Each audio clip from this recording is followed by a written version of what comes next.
Hey, what's up, guys? It's LeVar Arrington here from Up on Game. Wanted to talk to you about a serious issue, hate. You know, something personal that I have experienced and witnessed and watched is how the hate in our country is getting so out of control. It's at an all-time high, and people are facing way too much hate. And a lot of people don't think it's a problem, but I do.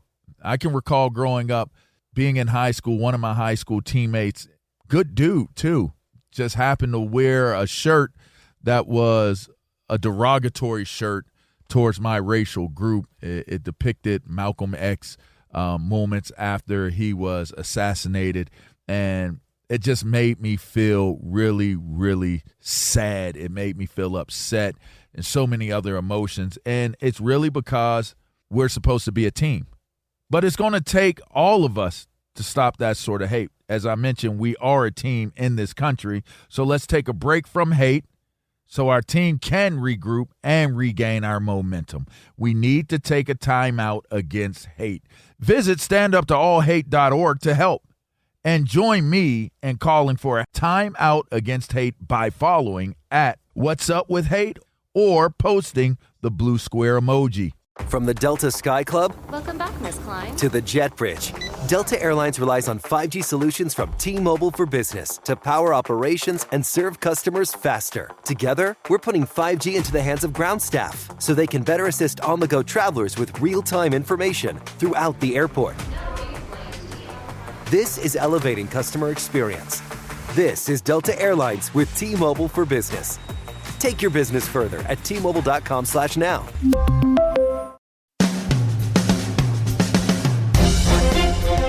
Giants Extra Point is brought to you by Citizens, the official bank of the New York Giants. Citizens is made ready for Giants fans. Hackensack Meridian Health, keep getting better. Peerless Boilers, the world's best built boilers. And by Moody's, decode risk, unlock opportunity. Learn more at moodys.com. Welcome to Giants Extra Point. The Giants fall to the New Orleans Saints in a barn burner, 14-11.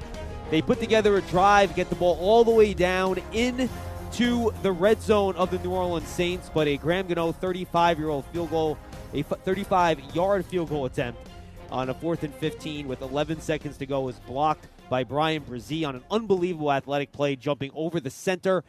And in a year, Jonathan Casillas and Bob Papa, where the Giants have lost in a lot of different ways, this is another one where they have an opportunity to send the game into overtime with a potential game-tying kick, and it gets blocked, and it was another game with an array of some self-inflicted wounds, Bob, that took the chance of a win away.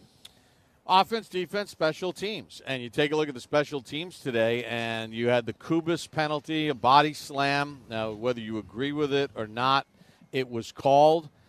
That's 3 points off the board in a game that you lost by 3. You had the Smith-Marset 56-yard punt return for a touchdown that was taken off the board because of a Stroman penalty. And listen, I think if Stroman doesn't hold the guy, the guy wasn't even a factor in the play. I mean, it was Smith-Marset was already about to be off and running in another direction. But it's a penalty that takes a punt return off the board, and then at the end of the game, you got to be better than you just were on the field goal snap. Hey, look, it's a heck of a play by Brzee, but he doesn't block field goals every week. You can defend that, and the Giants weren't, and you get a 35-yard block field goal, which cost you a chance to send the game to overtime. And defensively, they held up all game. You know, they never let New Orleans really get in rhythm. We talked a lot about Kamara before the game. He was, I wouldn't say a non-factor, but 17 carries for 44 yards. You know, didn't do anything really, and the Giants' defense held up, allowing only 14 points, putting themselves in position, to win the game at the end of the game. And, the Giants come up short again at home, and, the only team undefeated, haven't won a game at home this year.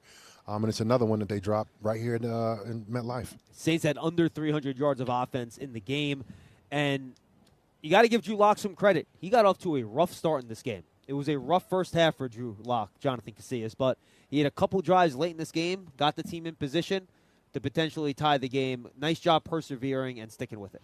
And his legs were a factor, just like they were last week against the Cowboys. He definitely, ran at opportune times, got those hard-fought yards, those tough first downs. A couple times where he went lateral, but, he did everything, to give the Giants a chance to win the game, and Giants got down to the end, had a chance to tie it up, and, miss another mishap, like you said, Bob, on special teams, and allowed Brissy to block the kick. And, this is it's rough for the Giants, man, and I'm empathetic for that locker room over there. I've been a part of some rough seasons before, and I know they're going through it right now. That's tonight's game breakdown brought to you by our local Ford stores. One engine drives this team. For current offers, visit buyfordnow.com. Ford, official truck of the Giants. Quick timeout. We'll come back here from Brian Dable at the podium. That and a whole lot more as we continue right here after the Giants' 14-11 defeat. You're listening to Giants Extra Point on the Bob's Discount Furniture WFAN Giants Radio Network. The 35-yarder, middle of the field, Gill in the hole, Kreider to snap it with 11 seconds to go to tie the game at 14. Snap is good. Kick on its way, and it's partially blocked. Partially blocked by the Saints. With 8 seconds remaining.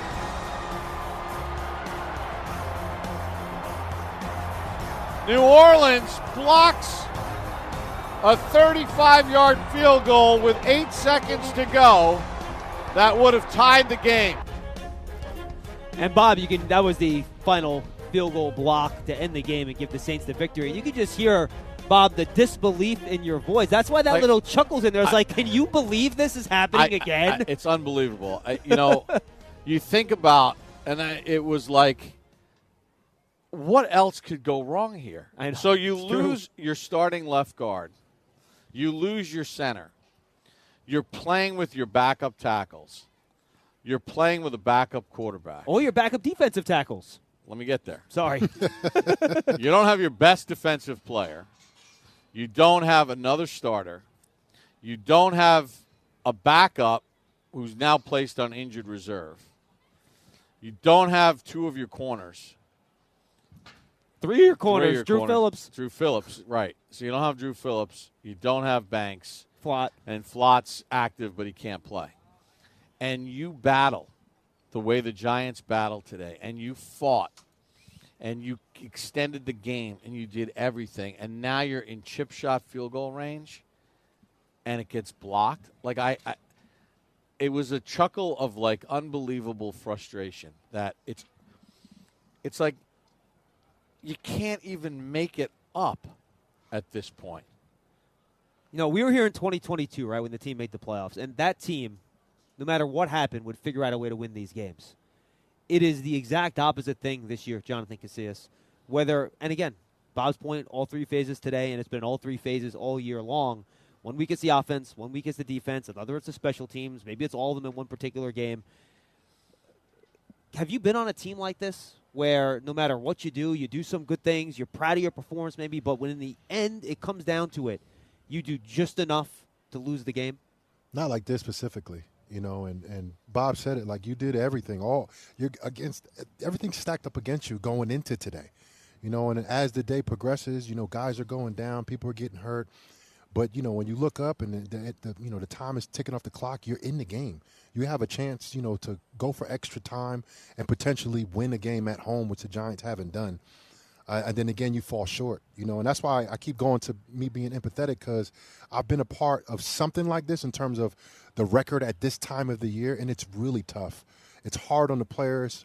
It's hard on everybody, and it's tough, being here today. And we talked about it, kind of joked a little bit about, driving in today, how it wasn't that many fans here, and the product that the Giants are putting out there. Because at the end of the day, it don't matter what type of players you got, who's coaching the team or whatever. You have to win games. This is a production business. And the Giants haven't won games at home. And, having 2 wins this late in the season is not good. And I know they're feeling it. And, it's not looking good. Next week is a tough opponent. Yeah, I mean, the Ravens, forget about that part of it. But, you think about, there were guys that were getting and playing significant roles today that never played in an NFL game. It's not even just like backups. These are like complete new players. Never, and they acquitted themselves. I mean, most people on the outside thought that Alvin Kamara was going to run for at least 120 yards today, right? He had 17 carries for 44 yards. We had the over-under at 110 in the pregame. All of us went over. He had 5 catches for 35 yards. Carr was 20 of 31 for 219 with a touchdown, and kudos to Trey Hawkins for getting the Giants' first interception since week 1. And he played well when he was, game. Before he got shaken up. Mm-hmm. And then the offensive line. I mean, everybody fought so hard, and then you get a blocked 35-yard field goal. It's just you can't help but laugh because it'll drive you absolutely crazy. All right, let's go downstairs. Brian Dable is approaching the podium. His press conference is brought to you by Hackensack Meridian Health. Keep getting better. Let's listen to Brian Dable after the Giants' 14-11 defeat to the New Orleans Saints here at MetLife Stadium. It's a disappointing game. Came down there to the end with a blocked field goal, jumped over the guard, got the penalty, the other field goal that took 3 points away, and punt return called back. Had too many penalties, obviously. Disappointing outcome. Let the guys that played, a lot of the young guys, did some good stuff. They battled. It's a disappointing outcome of the game. It's a tough one. What did you see on the block? I mean, the block? Yeah. They jumped over Kubis, it looked like. He finished the play before, got called on it, and we changed up a little bit of our technique based on how some of the stuff they were doing with their rushes, knocking the guy's arm out and doing things like that. So, Gobi, I thought, did a good job, trying to make sure that didn't happen. So then they called the one, they took 3 points off the board and get down to the end of it, and they jumped over him, made a play. How similar was that to the one earlier in the year when you guys, the concept I'd have to look at it, Jordan. I know we changed up a few things to try to go against what they did on their field goal rush team, and just got to take a look at it, but that's what I saw. Right on the Kubis, on the penalty that took points off the board, is that just a lack of discipline there? What did you see there? I saw him try to finish a play. I mean, these guys are rushing down the middle of him, and he's just trying to finish, and they called a penalty. Is that do you look at an experience in that situation for him as a player, knowing that? Who? Yeah, once they called the penalty on him, then all of a sudden you guys kind of back off a little bit? Yeah, well, I wouldn't say we backed off. I mean, we were, they made a nice play. I mean, he finished a guy on a field goal that was trying to run through him, and they called a penalty. So that was, in your mind, that was not that wasn't him doing a little extra then. Yeah, I'm not going to say that, and that's what they called. Dave's defensive line today. Yeah. A bunch of undrafted free agents. Yeah. Guys who haven't played reps. Obviously, look at the matchup going in with Kamara. You had to be concerned that those guys seem to really play the one off. Talk about those guys up front. Yeah, they battled. I'm proud of them. The 4 of those guys, and they were in there. Took this one hard. They were battling. They got an opportunity. Again, we did a few different things defensively, front wise, and try to mix things up on them. Those guys battled. I'm proud of the way those guys competed. Brian, were you aware of the plane that flew over before pregame? There was a chartered plane similar to the 78 that was imploring John to fix the mess, kind of thing. Were you aware of that pregame at all? No. Not at all. What do you think when you hear that there's a plane that said, Mr. Mara, please fix this dumpster fire? Yeah, I would say, look, we won 2 games, so not happy either. Brian, first half that scrambled by Lockwood, he scrambled right into double coverage, essentially. Afterwards, the cameras caught you saying you have to run straight. Is that what you said, and how would you evaluate Drew Lock's performance today? I'll go back and look at it. I think the play you're referring to was 3rd down. So, just trying to make sure we know where the sticks are and get the first down to get a new set of downs. What was the point of putting Tommy in for that one snap? We had a few plays for Tommy this game. We only got to the one. It happened to be a kind of zone read, but it wasn't just all zone reads. There was a few plays in there. Why wasn't Malik more involved in the first half? I think he only had 2 targets. Yeah, again, we try to get everybody involved. I think we had 3 catches, right? 3 completions in the first half. So. Well, why was the passing game so difficult to do, until really the last couple of drives? I mean, I think we had some drops. I don't know how many. I think obviously could have done a better job in certain areas, whether it's protection, reads, throws, calls, whatever it may be. It's a collective thing. Let's put it on me. Brian, what's your message to the team now in this final stretch here? Yeah, just disappointed after this game. I thought they battled their tails off. I was proud of the way they competed, and we came up short. And it's tough, we put everything into it, and you lose the game there at the end. And there's plenty of plays that could have made a difference, but we came up short. Brian, for the fans who are calling for a sweeping change, like flying those planes over, what would be your argument against what they're calling for? What would be your argument for stay the course here? Yeah, I'm disappointed we have 2 wins, Pat, so we're just going to keep on grinding it out and try to keep developing these young players and get ready to play a great team next week. Does that embarrass you that would happen over the stadium today? Yeah, look, I'm disappointed we lost this game. Anything else? All right. Drew, when he's ready. That's Brian Dable at the podium. Giants football is brought to you by our local Ford stores. One engine drives this team. For current offers, visit buyfordnow.com. Ford, official truck of the Giants. Well, what does Brian Dable work for the FAA? Enough with the plane questions. He just lost a miserable game. Some tough calls. His team battled. I thought he handled it great. How many more times are you going to ask him about the plane?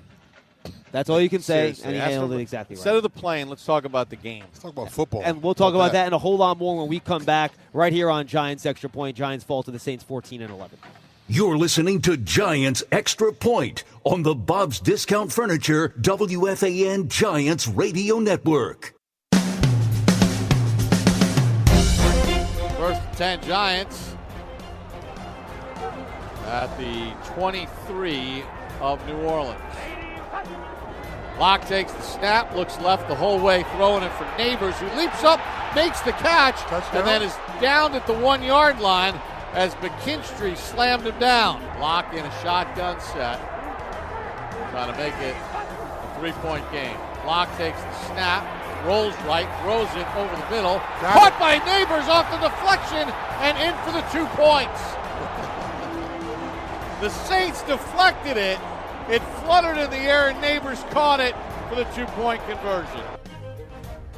So that was tonight's scoring drive of the game, brought to you by Citizens. For every scoring drive of this season, Citizens will donate $750 to the Giants Foundation to support their work tackling important community issues, improving overall health, and empowering our youth. That was a 22-yard reception by Malik Neighbors.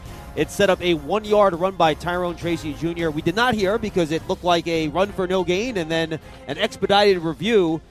I don't know what type of angle they had upstairs. We didn't have it. We didn't have it in the booth where they ended up giving him a touchdown, and then you heard the Malik Neighbors 2-point conversion off the deflection that made it 14-11. It was a 13-play, 82-yard drive that lasted 6 minutes and 3 seconds. Yeah, I mean, Neighbors made some plays late in this game. You got to tip your cap to him too. Yeah, I mean, listen, they battled again. You lost your left guard. You're playing with backup tackles. The guy who you got at one tackle spot is playing because the guy who's backing up Andrew Thomas is inactive. He's your 5th tackle.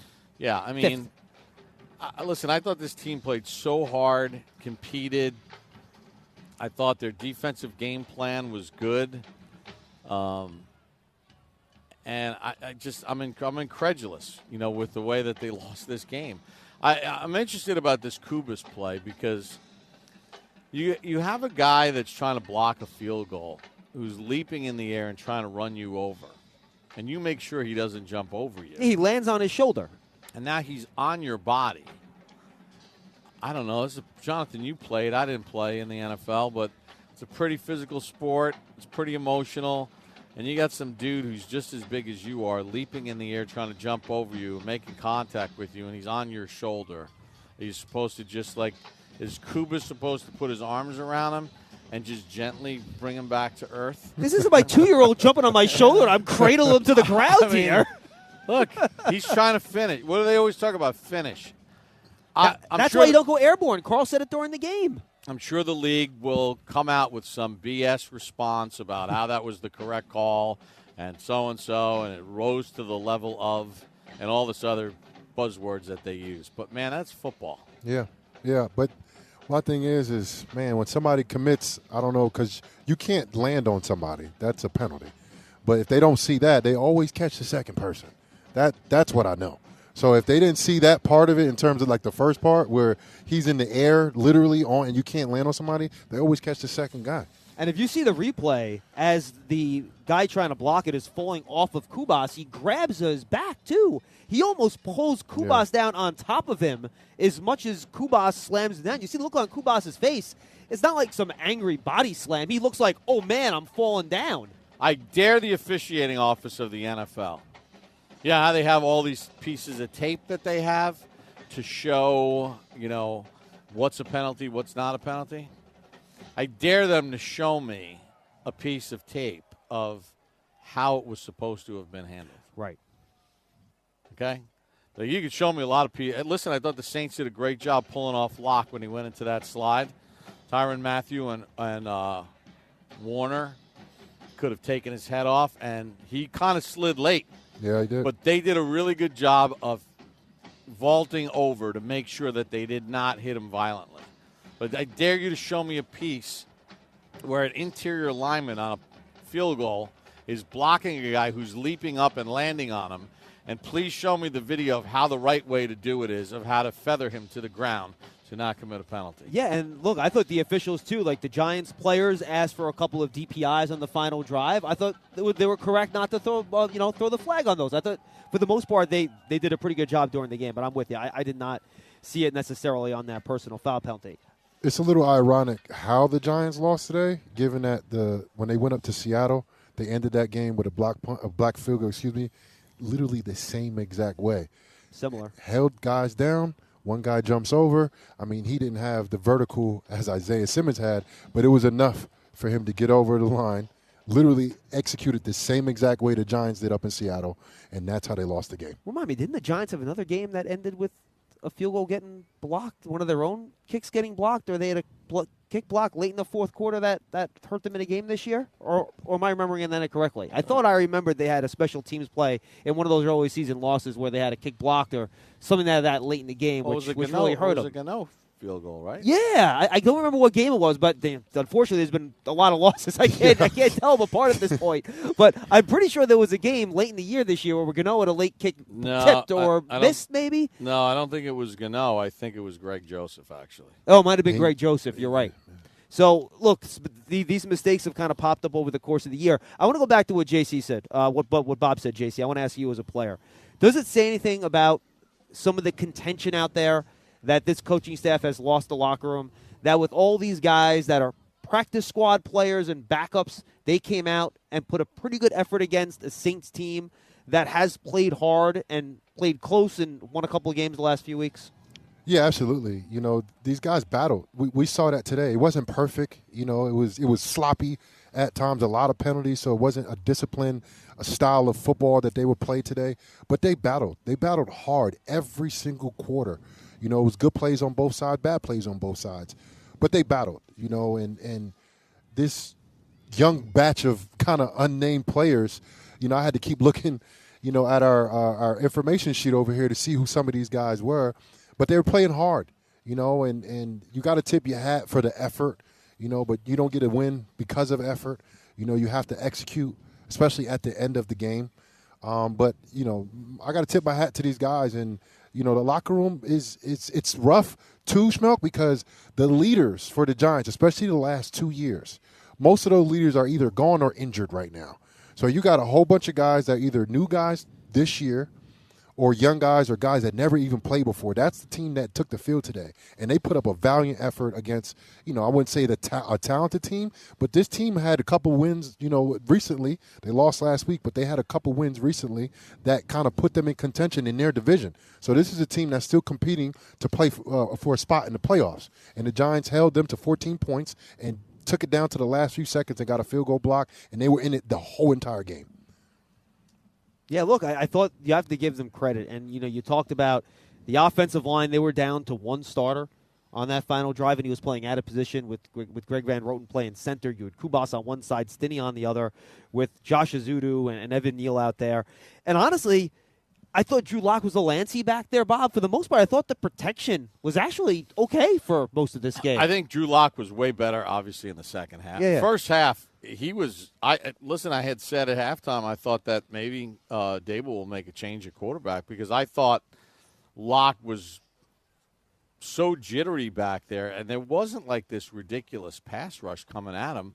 And it was like he was leaving the pocket instead of letting it rip. And we're looking up here in the booth, and there's guys open. Like, what are you doing? You're not under that much pressure. To Lock's credit, as the game went on, especially in the fourth quarter, when this became a game, he certainly settled in there. I mean, that out route that he threw to Slayton, he got blasted. I mean, he had heavy pressure, and he delivered a perfect throw to Slayton. He put a great ball on Neighbors down the sideline that, you want to see Malik hold on to that thing. And I thought he handled pressure really well as the game moved on. And, again, that's why I chuckled there at the end. I cannot believe that this game didn't go to overtime. And, JC, it was good to see Malik Neighbors have a bit of a bounce-back performance. He was quiet early but made some big-time plays late in this game that put the Giants in position to try to tie the game. Yeah, and he said that too. He did have an early drop this game too. And, he came back and he said it before the game, the interview that you played. If the Giants, go to him late, he'll be ready. And he was. He definitely had a great second-half surge. And when Drew Lock got comfortable, he was able to find some open receivers late in the game, some tough throws. And like Bob said, it wasn't a clean pocket every time. He took some hits, but he showed some courage in there, sitting in the pocket, in the face of adversity, and it's hard to win games here. And the Giants, if you haven't figured out yet, Giants fans, the Giants are making sure that you understand that how hard it is to win games here, especially at MetLife. But it's valiant effort, and I feel for these guys. It's I would hate to be in that locker room. I've been part of seasons like this, though, Schmeelk. Bob, I've been part of, rough seasons where you're, sitting, looking at the last month of the season and you only got a couple of wins underneath your belt, man. It makes it very difficult to go home. It makes it very difficult to interact with fans and even be yourself at home, So I got to tip my hat to these guys. They gave a valiant effort, man. And, I hope they can come out with some, good energy at practice because, man, they got a monster coming in here next weekend. Yeah, look, next week is going to be really interesting, right? Because you got a Ravens team that's coming off the bye, and they're one of the best teams in the National Football League. But we'll worry about that during the course of the week. I credit Trey Hawkins. I thought Trey Hawkins played nicely for the Giants today, and he got that interception, played the ball really well, had another pass breakup in the game. Good for him. Second-year guy out of Old Dominion. Guys were given an opportunity to put something on tape. A bunch of guys that have never played in the NFL, and they put stuff on tape today. And I know the coaching staff doesn't want to hear it or whatever because it's all about a zero-sum scenario. It's you either win or you lose. But, I thought they did a great job of getting their team prepared today to play and then dealing with the adversity during the course of the game. Pretty good stuff. Yeah, and I hope you can carry over whatever they did with their run defense today. Maybe it was just putting extra guys in the box. Look, the Saints have no healthy wide receivers. They have Marquez Valdez-Scantling and then a bunch of guys that, frankly, fans probably aren't very familiar with. Cedric Wilson from Dallas and two guys they called up off their practice squad. So that's maybe not an approach you can do against a lot of other teams because they aren't as shorthanded a wide receiver that the Saints are. But that's been a consistent weakness of this Giants defense throughout the year, Jonathan Casillas, and maybe they can use whatever they found here today and carry that through the rest of the year. Yeah, I thought before the game when we were trying to figure out how would the Giants defense kind of still, involve the pass rush, with all of the guys being down along the defensive line and, Bobby Okereke being out. I think it was, pretty opportune times where they run blitzed right into, when the Saints try to run the football. Micah McFadden was downhill all day. He had 5 tackles for loss today. 11 total tackles. Darius Muasau, he had a great game as well. When you have two linebackers playing fast and downhill like that, that makes a lot of things happen. All right, let's get to Drew Lock down at the podium after the game.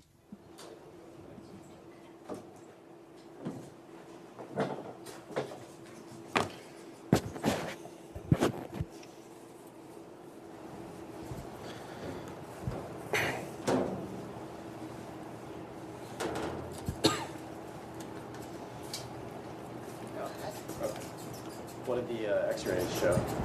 Nothing. Just a couple bumps and bruises. For right now. Yeah. More testing coming, means? More testing coming? No, I was just going to look at some stuff in the morning. Yeah. But no, feel good. I'm good. Yeah, actually.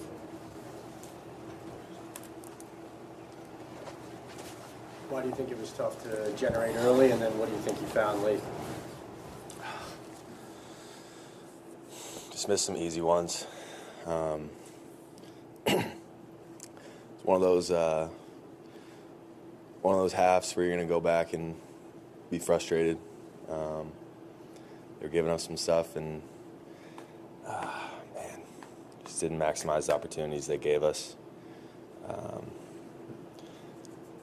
As the quarterback and how I feel, it's the classic shooting myself in the foot on some plays where we had opportunities and didn't take them, didn't make them. Did you feel you left some plays on the field, Drew? Absolutely, especially in the first half. It's got to be better coming out. Turn it on a little bit in the second half. But it's easy when it's normal ball, when it's not down trying to come back. I got to be better in that first half. What goes through your mind when you get to the point of being able to provide a comeback in the final 2 minutes, and then you see that field goal gets blocked? For me, it's whatever. That was one play and a lot that I felt like the guy with the ball in my hands, could have made a difference earlier in the first half, and that's football. But you try to minimize those, and I think there was too many of them today. What did you see down in the red zone at the end of the game there when you're trying to score a couple incompletions there? What were you guys trying to do? What did you see with their defense? Yeah. They were giving us a lot of Tampa on that final drive, and flipped a couple guys around in the huddle, put Wandell at 3, Neighbors at the X, tried to get a 2-on-1 on the boundary safety. They gave me Tampa. Wandell did a great job of getting around 56, put a low ball to Wandell, and guy made a good play on that. Got it down. The last play, we got the field goal. They're going to be playing off. Can't get tackled and bounce. If we do, we better get up on the ball. So at that point, it was, end zone, incomplete or out of bounds, and it ended out of bounds. So. How do you get up from some of these hits? Say that again? How do you get up from some of these hits? It's football. Again, I'll go back and watch it, and, I'll say that I probably brought myself into a couple, and a couple happened in the game, and, that's what you're prepared for. You're prepared to get hit a couple times, a quarterback. If there's no grass stains on a jersey, I feel like I didn't do anything today. So got a couple, and just keep chugging. Were you aware of the plane that flew over the stadium ahead of the game with the banner that read, Mr. Mara, please fix this dumpster fire? No, I was not. No. Pretty focused on the game, I guess. Did not see it. It's going to pretty far lengths to try to take a message, but no, I didn't see it. What do you make of that as a player? I mean, when you find out about something like that? In one ear, out the other. Not going to affect me tonight. Not going to affect me tomorrow. Got to come in. It's not going to affect any of us. Got to come back to work. Got another game Sunday against a really good football team, and if we're worrying about that, they'll come in and get after us. Drew, you mentioned the Ravens. How do you turn the page on a game like this and get ready for a team like the Ravens? Yeah, just being a resilient group. Shoot, when you're 2-11, you got to be resilient. You're going out there with pride, with passion for the game. Love the game. You're going to come out there and give everything you got. And just try to taste that win again, you know? Get one of those. Mondays feel good. The whole week of practice feels good. Got to keep grinding, keep pushing, keep battling. That locker room's tight. It's one of the closest locker rooms I've ever been in. Zero finger pointing. It's nice to be in that. And I think guys have handled this the best they could, and we're going to continue to handle it and try to get a win here in these last couple of games. Take a few more. Drew, I know it's early, but did Dave say you're going next week? Nothing yet. And you said, Drew, how tight the locker room is and all that. How about the message as far as from the coaching staff? Do the players in that locker room still believe in the message that's coming from the coaching staff? I do. I do believe that. You, Drew, everybody kind of everybody. Because, what they're saying is true. We go out there and bust ass for 4 quarters. These little details keep sneaking in. That was a game where the defense goes out and plays their butt off the whole game, and we didn't put enough points on the board. The messages are all true. They're all, there's no trying to pull the wool over our eyes in there. Everything that's coming out of Dave's mouth, and it's true, and we got to keep pressing, keep going. Last one for Thanks, Drew. Player press conference are brought to you by MetLife, the official insurance company of the New York Giants. Final thoughts, Bob Papa. I think he hit the right notes too. When asked about the plane and everything else. I mean, this guy is fighting to try to get a win. Right, the team's only got 2 wins this year. I thought he was right on point. He's right, the little things, but I give him a lot of credit. Valiant effort. Dealing with the makeshift offensive line that they were dealing with today. I mean, what can you say? What can you really say? They gave it their all, and I think for all those Giants fans that did show up today to support their team, they treated you to a fine effort. They tried their best, and it just wasn't good enough. But what else can you ask for? I mean, what else can you ask for? Bob Papa, we'll talk to you next week when the Giants host the Ravens. I'm sure fans are going to like that. But we have plenty more to talk about. We'll take your calls later in the show. More reaction from the locker room as well. Carl Banks, I think, if he comes back up here, we'll see if Carl makes a return. And we'll have Paul Dottino join us as well. Giants football brought to you by Verizon, the official 5G network of the New York Giants. Verizon, America's most reliable network. Timeout will come back with more from downstairs and more analysis from Jonathan Casillas and more right after this on Giants Extra Point. You're listening to Giants Extra Point on the Bob's Discount Furniture WFAN Giants Radio Network. This is Trey Hawkins, and you're listening to Radio Home of Big Blue, The Fan, WFAN and WFAN FM, New York. Carr calls out signals, play clock at 8. Williams to his right. Giants show blitz. Back to throw is Carr, lobs it left. Pass gets held up by the wind, and it's intercepted by Hawkins at the 18-yard line. It's the Giants' first interception since opening day, and it goes to Trey Hawkins, who gets his first career pick. That was today's Play of the Game, brought to you by our local Ford stores. One engine drives this team. For current offers, visit buyfordnow.com. Ford, official truck of the Giants. The streak is over. The interception-less streak, Jonathan Casillas, since week 1 when Darius Muasau grabbed the Giants' first and only interception of the year, has ended. Nice play by Trey Hawkins. Derek Carr hung the ball up a little bit, elevated, went up to get the football, getting the Giants their interception. Trey Hawkins had a good game. I think there was one catch late in the game that he had on him, but, this is the NFL. Those things are happen, but. And I don't think he didn't come back into the game after he hurt himself late, though, right? I was going to ask that, No, I don't too. think he did. Yeah, but that'll be, man, if hopefully he's fine, knock on wood, hopefully that kid's good. But he played a good game, especially early in the game. They were going at him, and he was making some plays, some good stops. He looked good. He looked explosive. He looked healthy. That was a good pick he had. He had to win up and go get that one.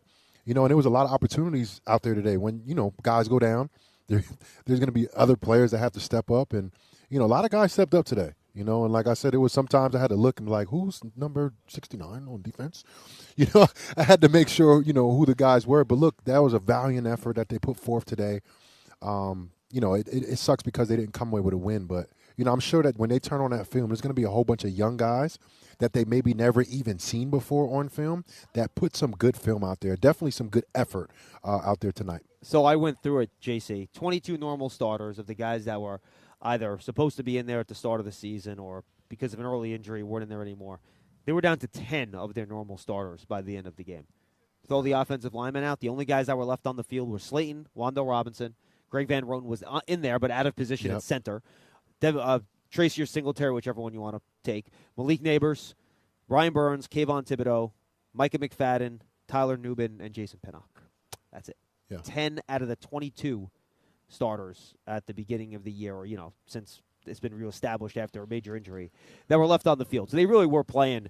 And a lot of the backups to those initial guys were out, too, at the defensive tackle spot, the offensive tackle spot. But Giants did a really good job of staying in this game. They just, which has been the story most of this year, they were not able to close it. Yeah.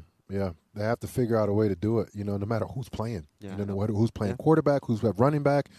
You know, they got to figure out a way to do it because they give themselves a chance. And, you know, when I went undrafted, my mom said all you need is opportunity. And all of these guys got opportunities to play. And now the Giants gave themselves another opportunity to win a game or at least tie a game up at home. And they failed to do so, man. And then just like they fight and scratch and claw, they do it, you know, the whole game. And, you know, I don't know if it was a flaw in how they executed that, you know, the extra point. I mean, that field goal protection. Looked like a great play to me. Yeah. Man, it sucks, man. It's hard, you know, watching because, you know, you saw the effort, you know, like we talked a couple weeks ago and that Buccaneers game, it was like, you know, the energy I felt like wasn't quite there, you know, for that game. And then the score was so lopsided. And today, 4 quarters, I never questioned any of that today. It was never a sign of that, you know, and I think the Giants were, you look at, you know, the quality of starts versus New Orleans, they were definitely outmanned and outgunned for sure. And they put up a great effort, man. It just sucks that they came up short yet again at home. All right, Trey Hawkins had that interception. He spoke to the media after the game. Let's listen in. Well, Trey, you got an awful lot of playing time today, and you came up with your first pick of your NFL career in your second season. Take me through the play. I'm sure it had to feel pretty good. It was a blitz play. All credit to Shane, Rome calling the play. All credit to the D-line, getting pressure on the quarterback. Quarterback threw it up. I came down with it. The message all week that we heard from the coaching staff was everybody's got to be prepped for this. Doesn't matter where they are on the depth chart. So what was the mentality that you took into this game, knowing that you were going to have more of a load? I just want to build that trust within the coaches, and I just want to get better every day, really. My mentality was I just got to prepare, study, and then let me play the game. Getting so much playing time today, extensive playing time, how do you feel you are better now than what you were as a rookie or even earlier this season? I mean, as the game keeps going on, I keep getting experience, so just understanding defense, understanding the OC, what he likes to do, understanding how Derek Carr plays, you know, like just understanding the people. Like, so as I keep getting experience, I'll just keep getting better. How much of a mentality were all the backups who had to play today? I would assume that all of you guys were kind of high-fiving each other and giving yourself a little extra juice, knowing you guys were going to have to step up as a unit. Yeah, I feel like we brought the energy. Execution could have been better on my part as well, but I feel like we brought the energy. Appreciate your time. Yeah, appreciate you. How do you feel walking away from this game physically? Physically, I'm okay. Yeah, I'm okay. What did you check? What knocked you out of the game? It was like I don't want to answer the question yet about I'm waiting till the doctor see because I don't know yet. Trey, was there a exhale, a sigh of relief when you got that interception? I know everybody in the locker room knew it had been 11 games since you guys had an interception. It felt good. I don't know if relief is the word, but it definitely felt good. Was that weighing on guys though? Like it's been 11 games. Oh yeah. I see what you're saying. Yeah, most definitely. The guys were talking about that we have to break that streak. Yeah. We've been trying to break that streak every game of the week. And they finally did. Longest streak in the NFL since 1933. Giants with the pick today. But they were not able to turn it into a victory. They fall to the Saints 14-11. And with that late Drew Lock interception, the Giants' continuing streak of not winning the turnover battle goes to 13 games. They have not won the turnover battle in an individual game yet this year. And I did look it up. It was the Cincinnati Bengal game. Greg Joseph missed a field goal late in that game. Start of the fourth quarter that could have tied it, and then he missed another field goal later on in that fourth quarter. That was the game I was thinking about with the missed field goals late that potentially hurt the Giants' cause. Quick timeout. We'll come back. We'll hear from Malik Neighbors in the locker room. That and a whole lot more as we roll on. Giants fall to the Saints 14-11.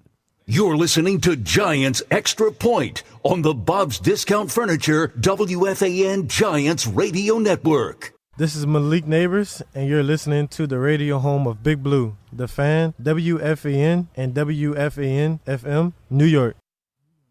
Back here on Giants Extra Point, Giants fall to the Saints 14-11. Malik Neighbors are just the media after the game. Let's listen in. Malik, another close loss that comes down to the last minute or so. You've had a bunch of these this year. How difficult is it to digest those kinds of defeats? I answered that question plenty of times. I mean, it's hard. You lose, it's hard. Especially when you lose like that. Fighting to the end is hard.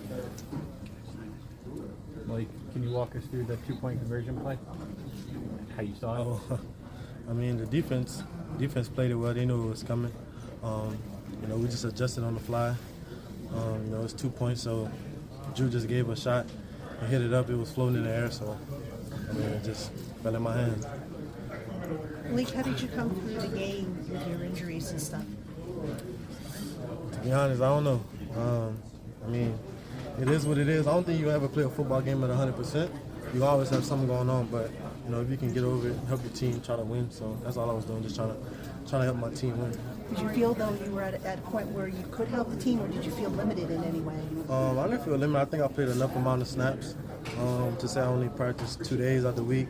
I feel like my body was in shape for me to go out there and compete. And I think I did a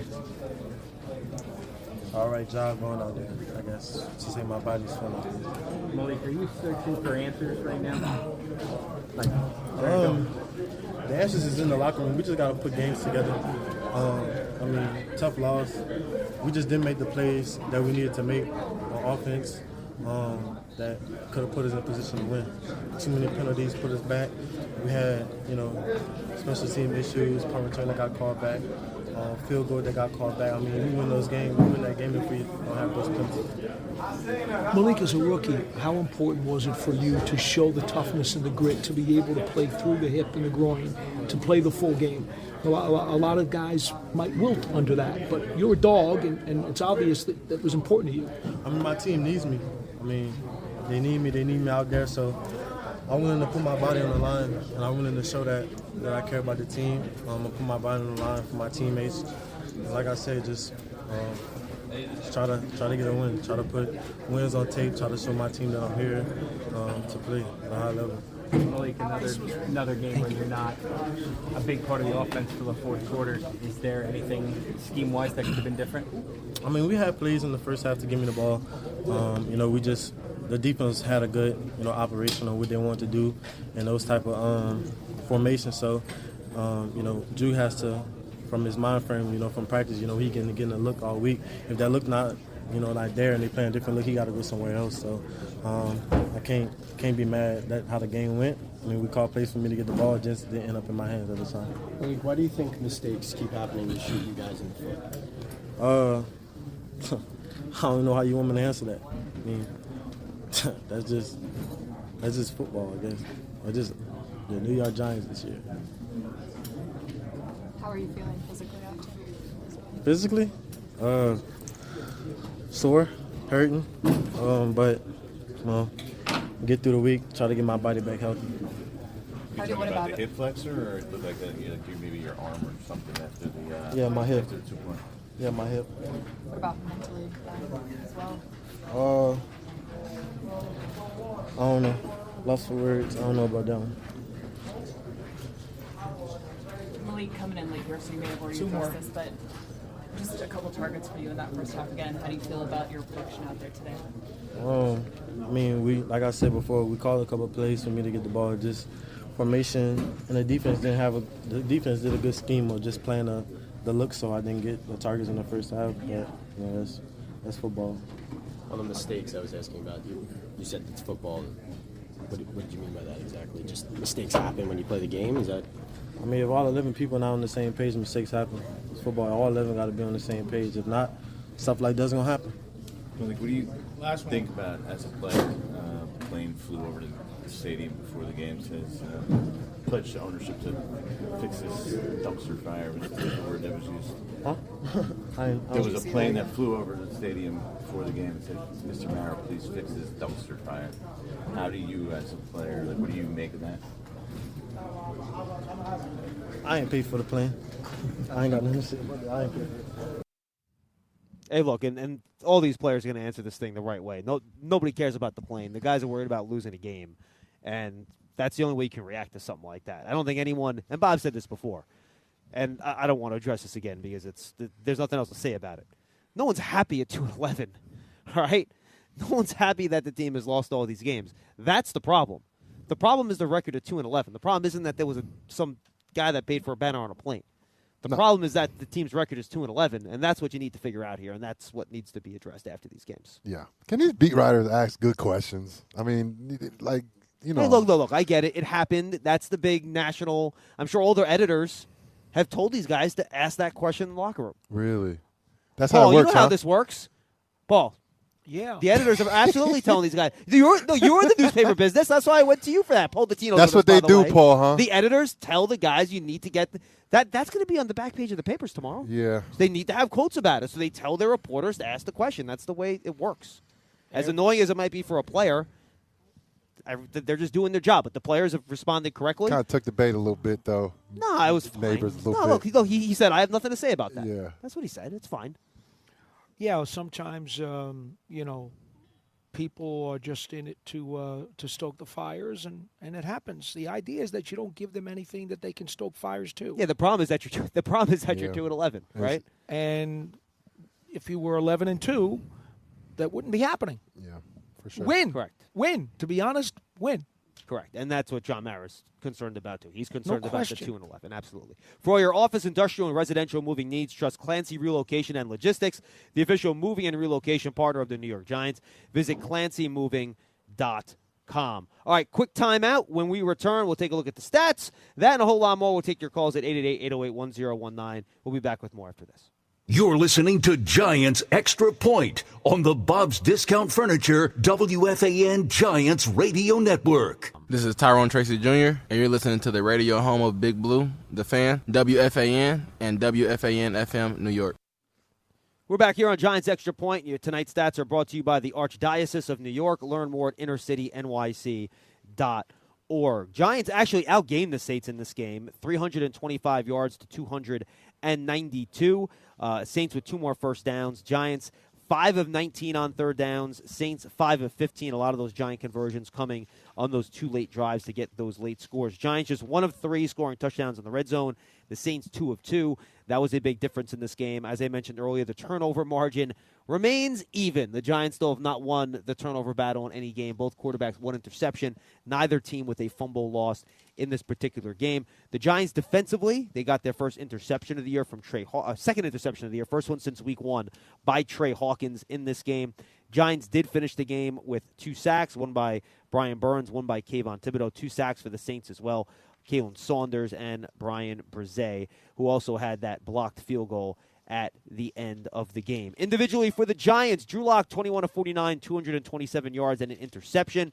He also ran it 5 times for 59 yards. His scrambling has turned out to be a really effective and impactful part of his game.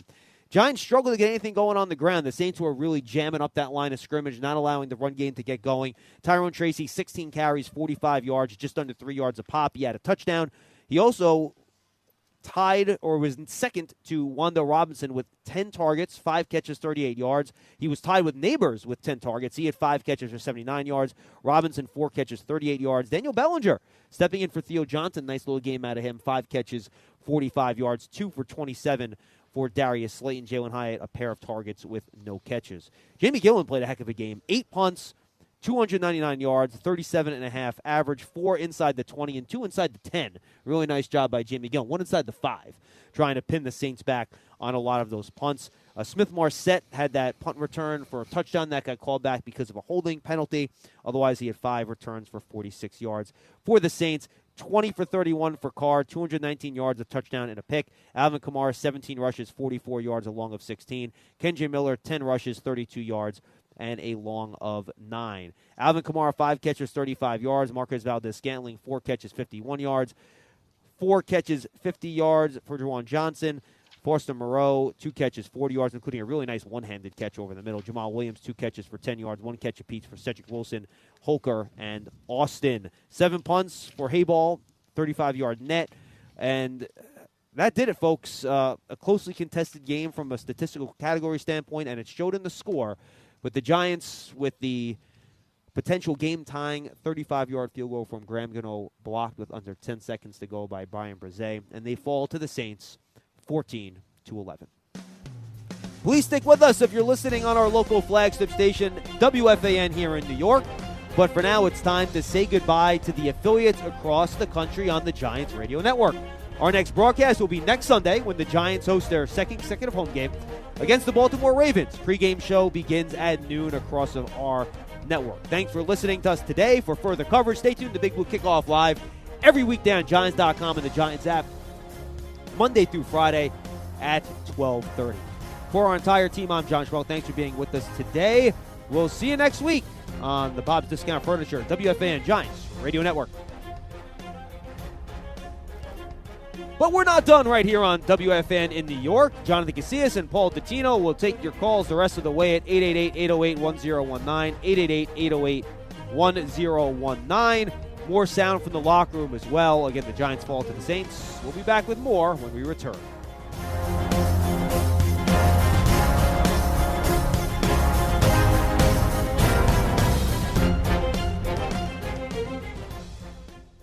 This is Graham Gano, and you're listening to the radio home of Big Blue, the Fan, WFAN and WFAN-FM, New York. Locke back to throw. Steps up. He's going to run with it. Locke veers to his right to midfield. First down and more. Down the right sideline and shouldered out of bounds at the 35-yard line. And the dream Gain of stays 25. alive. The dream stays alive. Giants trail 14-11. Trying to end this 7-game losing streak.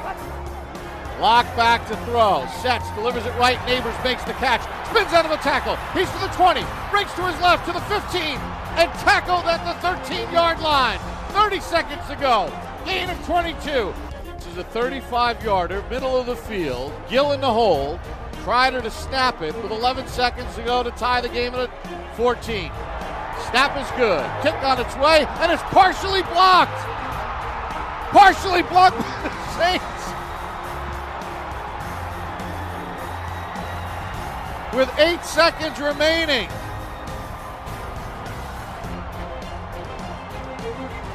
New Orleans blocks a 35-yard field goal with 8 seconds to go. That would have tied the game. And that blocked field goal was the turning point of the game. Listen to Boomer and Gio on WFAN tomorrow morning in the 9 a.m. hour for the Giants Turning Point contest. The first correct caller to name the game's turning point will win 2 tickets to an upcoming Giants home game. We're back here on Giants Extra Point. Giants lose to the Saints 14-11.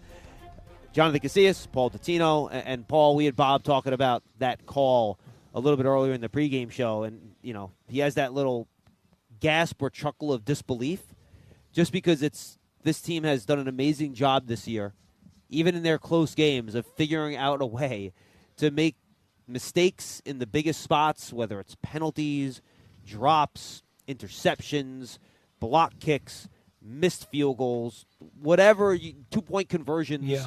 Go down the list, fumbles in the red zone, all the red zone turnovers, all that stuff. They just keep figuring out a way to come up short, even in the games where they fight and they play relatively well. You know, John, a few years ago, they lost 3 games on last-second field goals. Mm-hmm. And I honestly thought that was about as unimaginable as I could ever witness. This has been even more unbelievable. I mean, look at tonight, right? Now, you know on BBK, folks, shameless plug for Big Blue Kickoff Live during the week at 12:30 on Giants.com. I've come up with the word unclutch. Well, what did the Giants do today besides get a field goal blocked in the final seconds? They get a punt return for a touchdown called back on a penalty. They get a field goal taken off the board because of a penalty, and then they get a field goal blocked. So you're talking about 13 points, right, that were just sitting there at their disposal, and somehow those points never registered on the scoreboard. Well, I don't think you have to be a math genius. Jonathan, I'm sure you'll second me with this. Any team that is going to be giving away a 13-point handicap is in big trouble that day. Absolutely. But and by the way, after 13 penalties last week, 12 penalties for 112 yards this week. You can't have that either. 25 penalties in 2 weeks. Too many. A big number. And this week, I wouldn't say it's like more excusable than last week. I just said it's a lot of moving pieces this week. A lot of guys in and out the lineup, a lot of young guys playing. No, you're right about that, 100%. Yeah, and Malik Neighbors referenced that, bunch of new guys playing with each other and not used to playing next to all these guys, so you're going to have some miscommunication and incongruity. Really, if you want to hang your hat on something really good, and quite frankly, Slayton talked about it, Hawkins talked about it, Burns talked about it after the game, they got to Derek Carr for 2 sacks, which is not easy to do because of how he gets rid of the ball so quickly. It is not easy to hold Alvin Kamara to under 50 yards rushing in the game. And even though the Saints do not have their full complement of wide receivers, you hold another NFL team to 14 points. In most weeks, you're going to win the game. And think about this, too. The Giants' defense got the ball back with 2 3-and-outs inside the final 4 minutes of the fourth quarter to give the offense 2 opportunities to at least tie the game. Yeah. Those are all very big positives that ultimately they could not take advantage of. Absolutely. Well, let's listen to Graham Gano after the game. He, of course, was the kicker that had his field goal block late. You see what happened on the block kick? I saw it on film already. It's executed it well. When it's executed as well as they did, it's hard to stop. So I don't think you can blame our guys at all on that. They made a good play. They got great athletes on their side as well. Felt really good off my foot. Thought I hit a good ball, but that's just it's a tough play to stop. Was it more of a penetration that they got, or height? Did somebody just get a hand up? They just, did the pushing our line down. And same thing we did in Seattle. It's a tough play to stop. There's really nothing much to it. They made a really good play. Is that something that you prepare for, though? It doesn't really. Nothing I can control. I just control hitting a good ball and getting good elevation on it, and I feel like I did. I hit a good kick. What goes through your mind when you realize what happened? Nothing. It's a block kick. It sucks. Nothing I can do to control that. It's frustrating. I think it's frustrating for our team, especially working so hard to come back like that. So many guys had big plays, and we worked really hard at coming back, and it's tough to have a game end that way. So, Graham, you were happy with the elevation of your kick. It was still elevating when he blocked it. He got his thumb on it. It was close. It's one of those. They just made a really good play, and I wish they hadn't. How tough is it to have a field goal taken? Yeah, that was frustrating. I guess the officials said that the ball was still in the air when the flag was thrown, which I find that hard to believe because I was already slapping hands with the guys, when they threw the flag. So I'll have to see it on film. I could be wrong, but that's very, very hard to believe. Graham, just as a guy who's been around a lot of seasons, does this have a Murphy's Law feel to this season? Like somehow something goes wrong every game? I don't know. I don't think you can think like that as an athlete. We just got to make more plays than the other team and start winning games. So, it's just the way it is. Early in the game, Dave's passed up on a chance for I think what would have been a 54-yarder. Was that sort of outside your line going in that direction? Our line was about 50 in the first half. The uprights were shaking. Judging by how I was hitting in warm-ups, it was shaky. Sometimes the ball would blow left and then right, and it's just one of those Meadowlands days. And you could see it on some of the kicks that were out there today. I was having even the two that I made. I had to play the wind a bit and have it come back in, but we're getting a lot of movement on it. So I think it's just one of those decisions for where we're at in the game. And that's just the decision they made. Right before the game, I don't know if you're aware, a fan flew a banner over the stadium imploring John Mara to fix this quote-unquote dumpster fire. Curious if the players had heard about that or no, not at all. What is your reaction to that a fan would go to that level? I come to work every day just preparing to get better, so I'm sticking to that. So Fooch, who's one of the great producers over at MSG, he's buddies with Rizzy, being a Jersey guy, and Rizzy being a Bergen Catholic guy. So he texted me.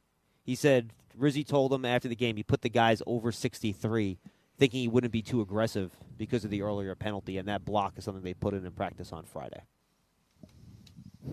Well, there you go.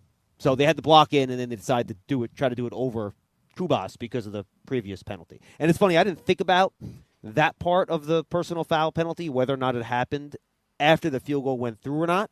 We talked about whether or not we thought it was a personal foul to begin with. It was a late flag. Yeah, it was a late flag, so I don't know if the slam happened before or after the kick went through the uprights. I don't know the answer to that question. I would have to look at the all-22 to see that. And you may not even be able to see it, potentially, depending upon if the all-22 was from that end zone, you may not be able to see it. The sideline, you should be able to see it, though. Possibly, but you won't be able to see the ball. Yeah, it might be tough, so I'll have to take a look at that. I don't know if you guys remember, but a few years back, I think when I was playing, it was an issue with like guys going up and getting undercut a lot in that situation. So I don't know exactly if they, put in a rule or something like that, stops offensive linemen from cutting out the guy's legs. No, the rule is that the defensive guys. player, if you're going to try to jump over the offensive player, specifically the center, you're not allowed to make any contact with the blocker, and that's why That's why you push the guy down, right, to give them clearance. And Brzee, even at 315 pounds or whatever he's at, I want to get the exact number to give that big fella his proper credit. 305 pounds at 6'5". You made a good point. Didn't quite get that second jump too high to block it, but his hand certainly got high enough to get that kick. It was a heck of an athletic play by a defensive tackle. Great effort by him. Yeah, great execution. They said it too. The Giants basically did that play up in Seattle, won the game, and that was, I say, Simmons, though, like 220 pounds. Yeah, who's a little bit different. Athlete. Yes, yeah. a little bit different. Yeah. And Breezy made it. I mean, he made that first jump clean, and then the second jump, if you watch it again, he's like, oh. Yeah, he tried it. He was falling down, but a great effort because he still was, had the wherewithal to raise his hand up in the right spot. It's not easy because a lot of guys, they be in the right spot, but their hand placement is off a little bit, and it goes right past them. It happens almost every play. I mean, he barely got it with, like, the side of his It happens thumb. almost every play, Paul. The pump blocks, all those situations. A lot of guys are right there. I know. But it's not easy to get that ball off that kicker's foot. This was just another example, though, of how much these guys care because, the Giants come back in the fourth quarter, and I was down there on the sideline at that point during their last drive. And as they're moving the ball down the field, that entire bench was going bonkers. They wanted this game in the worst way, or at least to send it to overtime. The fans who were still in the stands were going crazy. You would think that this team was still in contention in the standings, the way that these people were so jacked up. And then when the kick is blocked, the deflation, you can't have that high and that low occur in that short a period of time unless you really care. Yeah. And I just want to throw it out there, and I know some people are going to say, well, it doesn't matter. Well, I think it does matter because when this ownership and this front office is looking at these guys down the stretch, they want to see guys who care, who are going to put their best foot forward and give whatever it is that they have. And they did. And after a rough first half offensively, Drew Lock persevered, had a couple nice drives there in the fourth quarter. One of the offensive players that helped out on those drives was Darius Slayton. He spoke to the media after the game as well. Let's listen in. I don't think I can imagine the frustration of having another close game where you guys came down to within a score at the end and then couldn't get it done. The difficulty in digesting that. How hard is that right now? Pretty hard. It's a tough way to lose. We fought pretty hard. We fought hard as a team and just came up short. as difficult as it is, points are a premium. You guys lose a touchdown on a return because of a penalty. You lose a field goal because of a penalty. How much does that deflate you guys on the sideline when you see those points come off the board? I mean, it's rough. I mean, obviously we have those 13 points. We're not even in that predicament at the end. And that kind of just seems to be the trend. You know, we get something good to happen, something bad brings it back. I mean, I don't really know any other way to describe it. All right, so many guys were injured, and so many guys had to step up from deep on the depth chart, even practice squad guys. Drew Lock certainly did everything he could to rally you folks. What does that tell you about at least some of the guys in the locker room? We have a lot of depth. We have a lot of guys on this roster that are hungry for the opportunity, and they're ready to play. And obviously on defense, we played a really good game. We had a lot of guys playing on defense that haven't been playing all year, and they played maybe one of our better defensive performances of the year. So, just testament to those guys and their ability to stay ready. Darius, before the game, a plane was flown over the stadium asking John Mara to fix the quote-unquote dumpster fire. I'm curious if the players were aware of that had happened.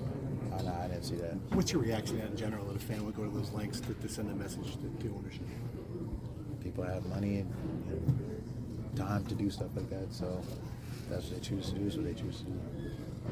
You've unfortunately been a part of some not so great seasons here with the Giants. I mean, does this feel like a low point, or the low of the lows? I don't know if I would say that. I mean, this loss definitely was tough, definitely hurt, because we fought real hard to get back in, and we thought we were about to give ourselves a chance to win in overtime, and obviously it didn't pan out that way. So, it's rough. As one of the leaders on this team, where do you go now to kind of help keep the locker room locked in during this final stretch of the season? Just encourage guys to do what they did today. Fight, show up, fight, compete, and do your best to make plays. And over these next 4 weeks, that's what we're going to aim to do. 5 weeks, however many days. What was your reaction when you saw that was kicked? Get back in that game. Yeah, it was rough, it was rough.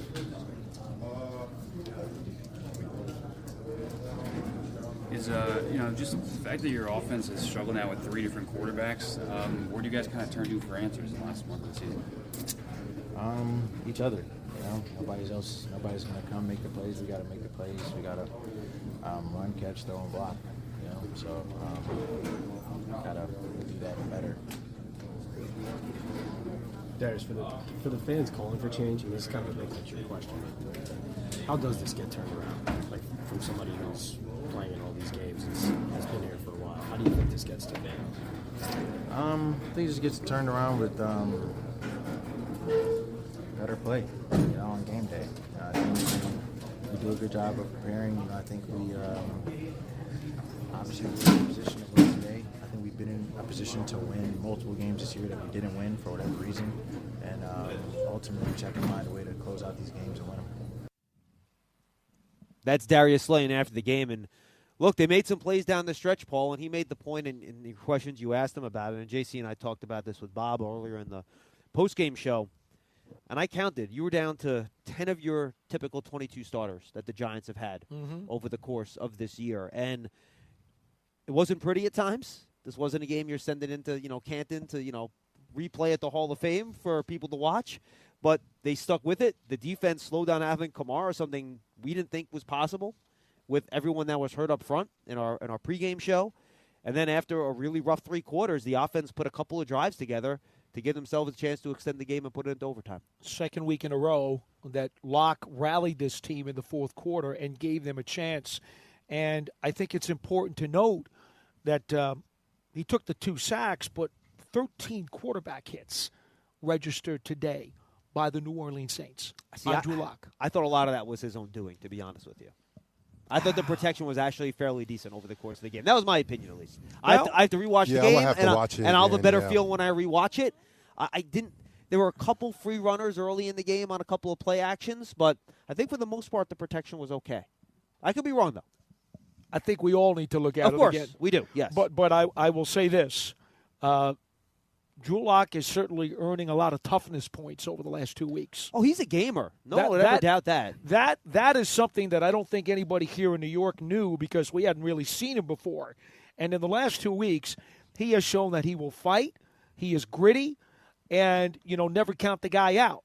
Now, we'd like to see more, to get over the hump, but there are some good qualities about him that have come to the surface. I saw a mentally tough person out there today. Didn't look good, the whole entire game. A little erratic early, especially, in that first quarter starting 0 of 8. You could let that snowball on you and let it get out of control. But, he got a hold of it. A lot of penalties offensively, that didn't go his way. But he battled, and he used his legs again this week. And, I didn't know he was that mobile, but he's, putting his body on the line, going forward, making some really good clutch decisions. It was one I would like for him to get back. He ran lateral, but I think he could have just ran straight to get the first down. But besides that, man, he played tough, man. He looked mentally tough. And, when you look, for the Giants, they got a lot of leaders out right now. Whether it's through free agency, whether it's through injuries, which a lot of guys have been banged up, especially in the last month of the season. You look for that leader at the quarterback position. And when you put forth an effort like that, I think guys will rally behind him. Guys look at him like, man, we got your back, bro. Hey, we see you out there fighting. And I think it's been like that for all three of these Giant quarterbacks, right? Daniel Jones early in the year, even though the performance wasn't where it needed to be. I concur. Tough as nails. Guys respected him. We know how much respect they have for what Tommy DeVito did last year and the guts he played with. And that with Drew Lock. All these guys, I think, have shown up. And again, this is not talking about the quality of the performance. Just talking about their effort, the type of guys they are, the blue car attitude, their grit. That's the perfect word. I think all the quarterbacks this year have certainly shown that. Yeah, I mean, look, we all know that the quarterback is always the magnet for everything the football team does. Well, Jonathan, you could speak to this as a defensive player. I asked Brian Burns after the game, and I don't know if we have his audio available. But we'll play that next segment. Yep. And you'll hear me ask him about the spark and the grit and the toughness that Locke showed. How much did that spark you guys even on defense? Because you saw how he was fighting. He's your leader. And he acknowledged that 100%. Yeah. When you see a guy battling, a guy going down or, stuff not working, especially when it's not going well for you. And you're sitting back as a defender looking, at the offense like, man, he got to figure this thing out. We're going down the wrong path. And all of a sudden you see him battling and fighting for yards and, making some tough throws, in the fourth quarter, really getting, the offense operating to a point where you have a chance to win the game, and as a defender, they made those stops at the end of the game, and questionable calls over there on that side from the Saints throwing on first down late in the game like that. But, hey, look, it is what it is. The Giants were able to get off the field, and now, you're a spectator. You go from defense, they're not coaching anymore that late in the games. There's no corrections on the sideline no more, Paul. You're not in the iPad or whatever, the tablet. You're looking now. Now you're a fan. Now you're cheering on your offense. So now you're looking at like, come on, let's go, Drew. Let's go, Drew. Let's go, Malik. Like, that's how you are that late in the game. So, a testament to them. They show grit today, came up short again. And I said this earlier too, Paul, and, for me, I've been a part of really great seasons, winning 2 Super Bowls and being part of some really rough seasons. One really rough one in 2017 here in the New York Giants. And, I have empathy for these guys because it's rough. It's hard for these guys. You go home, you're not happy, like you see your family, it's like, man, you're upset. Like I used to leave here. My attitude when I left after a win was totally different than after a loss. Even after you talked to Paul after a loss, that didn't make you feel better? I mean, trying to handle the media was cool, but going outside there, my aunt, she's at all the games. I love Mickey to death. Hi, Mickey. She's at all the games, and she's always the one like, can we get a picture? Can we get a picture? Can I get a picture? And I'm like, Mickey, no, we lost. Get on my face. You know what I mean? But, like, I love my aunt to death. But, like, you understand what I'm saying? Like, that type of, like, switch from a win to a loss is drastic. And I'm not even really that type of person. But I cared so much, and every guy cares about winning and losing in that locker room. So I feel for them leaving this stadium 7 times with no wins. Like, that's rough. And I think the fans feel that way leaving the stadiums too, right? Yeah, They've for been here paying sure. for these tickets. Everybody Everyone feels Yeah. that way. Mhm. So it is what it is, folks. Let's go get a quick timeout. We're going to hear from Brian Burns, but more importantly, we're going to get to your calls when we come back at 888-808-1019. Schmeelk, Tino, Giants extra point. Giants fall to the Saints 14-11. We'll be right back with your calls. You're listening to Giants Extra Point on the Bob's Discount Furniture WFAN Giants Radio Network. This is Brian Burns, and you're listening to the radio home of Big Blue, The Fan, WFAN, and WFAN FM, New York. All right, Giants fall to the Saints 14-11. We're back here on Giants Extra Point. Schmeelk, Casillas, Datino with you on the phones at 888-808-1019. Let's go to Harvey in Dix Hills. He will lead us off today. Harvey, how what's are you going both? on, pal? You know, it's not only frustrating for you; it's frustrating for us as fans. You know, to experience I said a that, game Harvey. like that. Yeah, I said that. Yeah, it's amazing. But anyway, I want to get three things quickly. Your opinion, because Sure. as I told you many times, I learned from you. You know, after on the post game, Dable said that he was a reporter's question. They asked him something, and I couldn't hear it. That he wants to spread the receivers around. It's my opinion that Neighbors, you know, should be the first target. You know, that's why they drafted him, to be the first target, not spreading it around. And Neighbors was interviewed a couple of weeks ago that he's now practicing catching the ball with his hands. You know, he had Daniels at LSU. You know, even in 7th grade, I was taught to catch a ball with the hands. And so many of these receivers catch a ball with their body. That's number one. Number two, could you describe the process on that blocked field goal? Because was there any contact there? Because I couldn't understand how he was in position. And the other thing is about Drew Lock. He's an NFL quarterback. He's been on the team all year.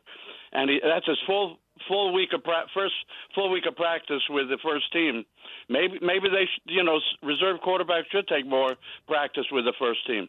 That's my opinion. You can answer those things. All right, Harvey, appreciate the call. Why don't we start with the lock backup quarterback thing first? And most NFL teams, JC, I'm curious. You've been on a lot of NFL teams. 4, right, during your career? Been on 4. So that's a lot. It's 1/8 of the it's 1/8 of the league. How about that?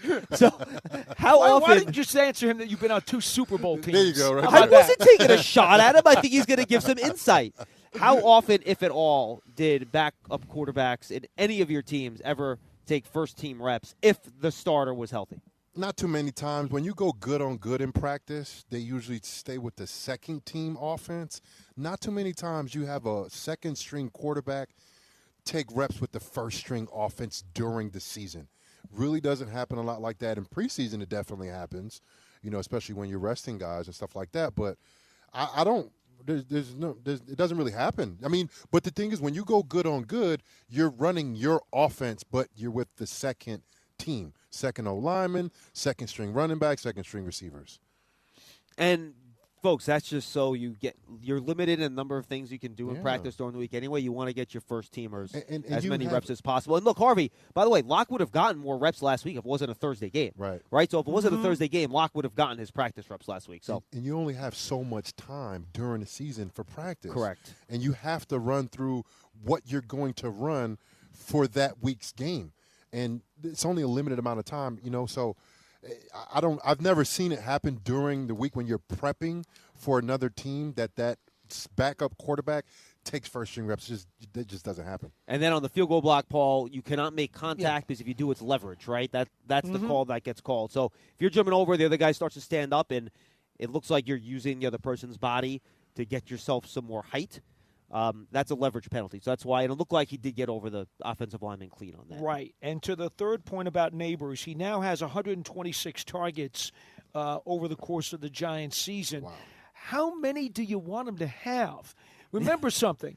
That's a lot of targets already. The feeling is, right, in all likelihood during the course of an NFL game, if you've got approximately 75 snaps on offense, which is usually what you get in an average NFL game these days, right? And you're going to have probably out of that 75, you'll probably get maybe 35, maybe 30 to 35 pass attempts off between running plays, between sacks. About 40, between, a little more than 50%. Well, but the bottom line is this. if he's already got 126 targets in 11 games, how many more do you want him to have? So heading into this game, Malik Neighbors led the league in targets per game. Not total targets, but remember, he missed a couple of games. Yes. Yeah, He's averaging, this is before this week, and he had, 10 targets this week, so the numbers 10. aren't going to change that much. Yeah. Heading into this week, he averaged 11.45. I'll give you the exact number, Harvey. 11.45 targets per game to lead the NFL. The next guy was nearly 2 targets below him. This is all time. Yeah, that's history. Marvin Harrison was 9.8. This is all time. He's in front of Marvin Harrison. Not this season, Megatron folks. and Antonio Brown. Holy smokes. Right. Or you know what? Wait, hold on. These might be career numbers here. This might be career numbers. I think they are. All right, let me see if I can get the season number. For the All right, season. but that's still, that's yes, historical. The point correct. holds. 100 receiver, 100 catch guys You know, a year. how many more balls do you want to throw to this guy? Yeah. I mean, and he was already on the verge with his pace of setting a bunch of rookie receiving records. So Okay, I got it. So he's there's one ball. So he does lead the league this year as well in targets per game. The second guy is about a little more than 1 target per game below him. So it's still significant. He's significantly in first place. And look, Neighbors said it in his post game tonight. They had plays dialed up for me. Look, you call certain plays anticipating the look you're going to get on defense, a man-to-man or a specific type of zone. But if you have a specific route, and I'd love to get your as a defender, JC, your take on this. If you have a certain route designed as your number one option and the team gives you a look, sometimes that route's just not a viable option. Like you might be running the guy into a double team, and you can't throw him the ball, even if that's what the play design might call for. 100%. And you also got to put the rush in there, too. You know, Yep. How many times you said he got hit today? You know, like you have to factor all of those things in. It's 13 quarterbacks. That's why you can't just go back there and play quarterback. Like it's not an easy position to play. Now it's look, the most difficult position in all of sports. Can you call can you call a bubble screen as the first play of every game to get him involved? Yeah, sure, you could do that. But if it's a down the field play, you have to let what the defense shows you dictate But even where you're the going to go bubble with the screen ball. could be, you know, if it's press stopped man, if that it's, can get blown up too. And by the way, if you Defender were can to make a look good at his play. route tree today, I think you would see he did have a variety of routes that he was thrown to today. And honestly, it wasn't just all the same stuff. Yeah. I did think there were a couple of plays early in the game too where maybe he had, I wouldn't say maybe he was wide open, but I'd have to rewatch the tape. But I thought he had a couple one-on-ones on deep passes down the sidelines that could have been thrown to him Maybe. and like those type of contested catch type things. And again, sometimes there were rushes, locked in at the time to get it out there. The ball went somewhere else. So again, I don't know how the play's designed. Maybe Locke's not supposed to go there in those spots either. I don't know the answer Still to that. leading the league Correct. historically. I didn't even know it was history. I was looking at the name. It said Marvin Harrison. I didn't see no junior next to the name. So I looked like Marvin Harrison. I seen Calvin Johnson name. Antonio Brown. I'm like, what list are you looking at? Right, correct. It was Well, historical. That was career. Pops yes. was really good. Yeah, he was pretty good. So per game this year, he's still more than 1 target ahead of the next guy. It's Cooper Kupp, and then CeeDee Lamb is right behind him. And then the fourth guy is Garrett Wilson, who's nearly 2 targets behind him in terms of targets per game. So trust me, guys, you're getting him the ball an awful lot. All right, let's go to Cliff in Manhattan. He's up next. Cliff, what's happening, man? Hey, guys. Thanks for the positives. I wanted to talk about the plane, but I wanted to mention another positive. You mentioned Micah McFadden had 5 TFLs. I'm a box score zealot, and I always look at the box scores of all the games. And you know, as a team, the Saints had 2 TFLs, and we had 13. And 3 of those were from the guys that haven't played much. And they played well. Oh, yeah. And as far as the plane goes, I was a witness to the dark days in the 60s and 70s, and I remember the plane. And I just want anybody that's interested, the situations could not be more completely different. And the use of the plane at this time was, you could see where I don't remember being peeved about it. But this time, I'm not sympathetic at all. The history might be a little similar, but we had a very unusual challenge because we were very accomplished with the 2 Super Bowls and a quarterback coach combination that was especially special. And to keep that, we only kept the combination going for a couple of more years before we lost the coach. And everybody in the world knew that Eli could still play. So now Eli was playing, in a different situation. And right around that time, we entered the 5 straight years of very bad drafts where we didn't keep anybody for a second contract, and they were not on anybody else's team either.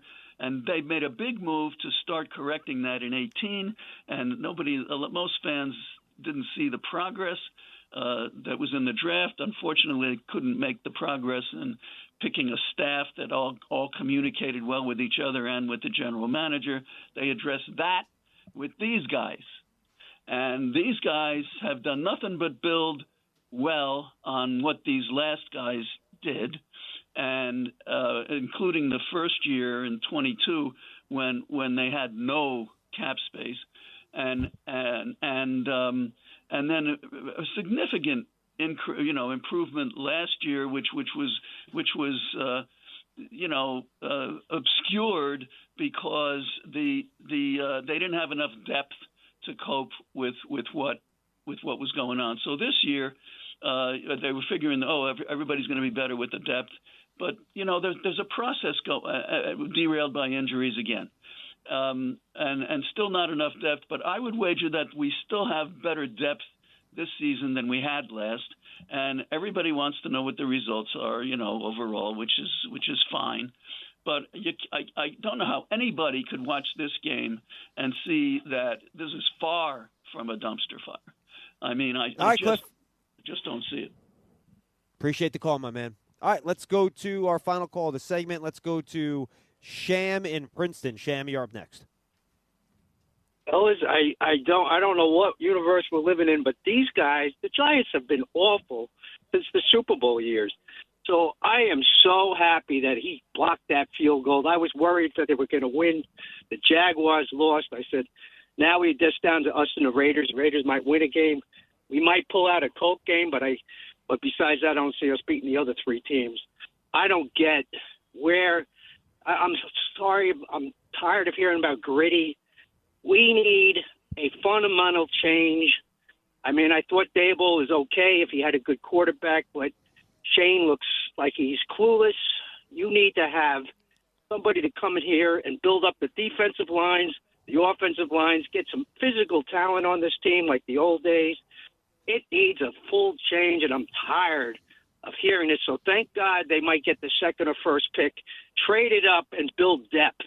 Get a bunch of picks and get rid of Shane for sure. And if he goes, I'm sure David would have to go too. You have to start fresh.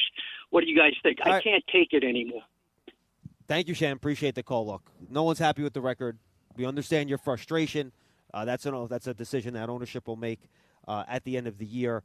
But there has been an effort to build up the offensive and defensive lines. If you look at where the resources Joe Shane has utilized over the course of his time here, he used a lot of draft picks on offensive linemen. He made a big trade for Brian Burns. He re-signed Dexter Lawrence, drafted Kayvon Thibodeau. So there has been an effort here to bolster the fronts. Obviously, the results aren't where you want them to be yet. But I do think, to your point, Sham, this organization does believe in those fundamentals, that winning up front is how you're going to win in this league. I mean, just look around the league now in terms of how teams are winning, right? You have the Detroit Lions, whose offensive line is one of the best in the league. Now, their defensive line is really banged up, so you can't take that into consideration this year necessarily. But they're a tough, physical, win-up-front type of football team. Philadelphia Eagles, same deal, right? Defensive line, offensive line, 2 of the best units in the league. Even, a team like the Bills, they've converted from a pass-all-the-time team. They run it with James Cook a bunch now. Sure do. They run the ball. The Chiefs have become a more balanced offensive team as well. Look at the Ravens with Derrick Henry. Green Bay, they run the ball with Josh Jacobs. Yeah, absolutely. So you have all these teams that trenches, baby. Trenches. And I think the Giants understand, Paul, that is how you're going to get out of this mess, by being better in the trenches. Concur. Absolutely 1,000%. And that's also one of the reasons why Andre Patterson was hired as the defensive line coach by this staff, and when they had a chance to pick up Carmen Brasillo to help the offensive line this year, they went and grabbed him. I mean, that shows the commitment that they've got to trying to fix those two units as best as possible. And look, Shem, we're just commenting on this particular game. With the guys that were on the field, again, you only had 10 of your 22 normal starters out there. They were all banged up. The fact that we were impressed with the grit and the toughness this individual group of players showed in this game doesn't take away the fact that the season's been a total disappointment. No one's saying it hasn't been. We understand that. But we're on a postgame show. We're going to talk about the game that just happened in front of us. Yeah, you have to. And you missed a couple guys, and I know you were just kind of naming some. But, Jermaine Illuminor, he's been a great addition to the New York Football Giants. He's a locker room guy, too. He's a leader. Greg Van Roten, the same deal, by the way. And I remember when they were practicing against the Detroit Lions. And the Detroit Lions and the Giants, they got into physical altercations several times. Yeah, Drew Phillips was in the middle of a lot of those. And Jermaine Illuminor was involved, and if he wasn't involved, he got himself involved. He's a guy that's going to fight for this team. So they brought in not only good players, but they brought in good fighters. And, of course, Jermaine Illuminor is not healthy right now, and you can go down a line of the guys that, among the offensive line, among the defensive line, guys are banged up, and you could say that for all the guys around the league, but this is 2 years in a row that the Giants are missing Andrew Thomas, who is by far the best offensive lineman that the Giants have. And then now you got Dexter Lawrence out, who has been the heartbeat for this Giants defense for, 6 years now that Dexter Lawrence has been in the league? And losing him is huge. Not only just the mountain that he is on the field, but also in the locker room as well, to not just get the guys going during the day, but to make sure the guys stay afloat during games like this. And for them to battle through that without their Achilles from Troy, my movie Achilles edition right there, without him, I think that says a lot to this team and how they do fight for this coach and this team. I think that's the first Dexter Lawrence-Brad Pitt comparison I've ever heard in my whole life, but I'll take it. Yeah. Could I just throw in an item about the offensive line today, even though Drew Lock took a lot of hits? Sure. Think about this. JMS, John Michael Schmitz, had been the Iron Man of this offensive line at center all year. He gets hurt with a neck injury with about 10 minutes to go in the game. They got to bring in Aaron Stinney, the former Super Bowl champ from the Bucs, to play guard, and Greg Van Roten has got to go in to start taking snaps at center. And what did the Giants do? They go down the field, and they get a touchdown to cut it to a 3-point game, and then with that same configuration of the line, they get in position for a game-tying field goal. Aaron Stinney, I don't know. How many snaps has he had this year, period, even on special teams? I don't know about that. On offense. I don't think he's taken one. I don't think he's had any on offense. No, I don't think he has either. For Greg Van Roten to step up and play center? Right. That is not an easy position. So to my point, these veterans who are prepared, ready for the challenge, will do whatever they've got to do to give you a chance, being coached up by Carmen Brasillo. I'm sorry. I'm going to give those guys credit for that. And by the way, just FYI, and again, this is early results from PFF. They're going to review their grading and go through it. They had the Saints for 26 pressures in this game, but they only had 15 on the Giants' offensive line and tight ends and running backs, which means 11, according to their early analysis, is on the quarterback. Wow. So just something to keep in mind. Again, we all have to rewatch the game, take a closer look at it. They had 3 pressures allowed by Azudu, then just 2 apiece for Neal, Stinney, and Tracy, and then 1 each for Van Roten, Schmitz, Kubas, and Runyon. So that's what their early things look like. Again, we'll have to look at it ourselves and see what it looks like, but just to give fans an idea. All right, quick timeout. We'll come back. We'll hear from Brian Burns, see if, not sure we're going to squeeze in a call. We'll see if we have time as we continue here on Giants Extra Point. Giants lose to the Saints, 14-11. We'll be right back. You're listening to Giants Extra Point on the Bob's Discount Furniture WFAN Giants Radio Network. This is Brian Dable, head football coach of the New York Giants, and you're listening to radio home of Big Blue, The Fan, WFAN and WFAN-FM, New York. All right, we're back here on Giants Extra Point. Giants fall to the Saints 14-11. Giants TV presented by Bob's Discount Furniture is the official connected TV app of the Giants. Available for free now on Apple TV, Roku, Amazon Fire TV, and inside the Giants mobile app. Stream game highlights, interviews, TV shows, and more exclusive video content with Giants TV. Let's hear from Brian Burns, one of the Giants leaders on defense. He talked to the media after the game. So, Brian, could you take us through the swing of emotions from the time you guys are able defensively to get the ball back for your offense? They drive down the field, and then the field goal gets blocked, and would have sent it to overtime. Yeah, that was something. I mean, when we got lined up for the field goal, me, KT, and some of the other outside linebackers was talking about, what we're gonna do when we go back out there. We get another chance to rush and close out the game. We just never got that shot, so it was a little surprising. Is it? I mean, even with all these losses, is that a little hard to believe? Yeah, that was a tough one. That was a tough one. Especially when you get excited to go back in and you could go win it in overtime, but could never get there. It's a tough one. A couple of things you did defensively that I think were very high marks. You got to Carr, 2 sacks, which doesn't happen often, and you also held Kamara to under 50 yards rushing in the game. That's pretty impressive too.